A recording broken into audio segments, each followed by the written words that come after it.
Slides 272 to 277. Leak detection. Refer also to nitrogen-helium leak detection on pages 77 to 83 of your folder notes.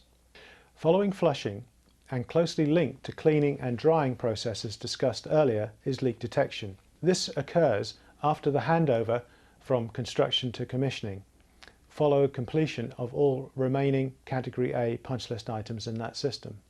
The purpose of leak detection is to discover all leaks within the system. Therefore, it necessarily means all items removed during the construction tests will have been reinstated, temporary spool pieces removed, and the permanent valves or other equipment finally installed.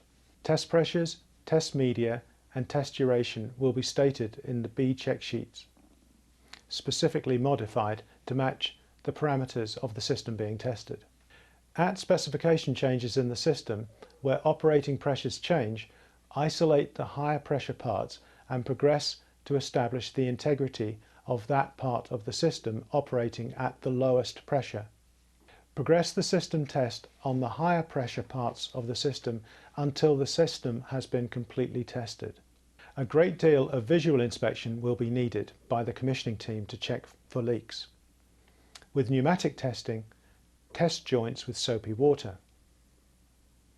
Particular attention will be paid to tests at the specification changes to ensure integrity of the joint. Considerations for leak detection are a service test with an inert utility, which is usually air, water, or sometimes nitrogen. The test pressures are set in the B check sheet procedure, for example at X% of design pressure for N number of hours, and to ensure that the pipework is adequately supported for the weight of water.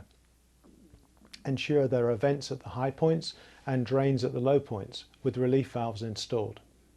Considerations for leak detection are an adequate supply of water arranged, the work permit obtained based on the procedure contained in the check sheet, the test rig, pumps, hoses, test gauges and recorders are all ready. The area has been cordoned off with barriers. Safe disposal of the test media has been arranged. Considerations for leak detection are, if successful, with no punch list items to carry forward, that all check sheets, procedures and certificates are signed off. The system is physically tagged as live, and if unsuccessful with punch list items to carry forward, these are recorded and any materials needed are sourced. Work then continues on the system until it can pass the leak test.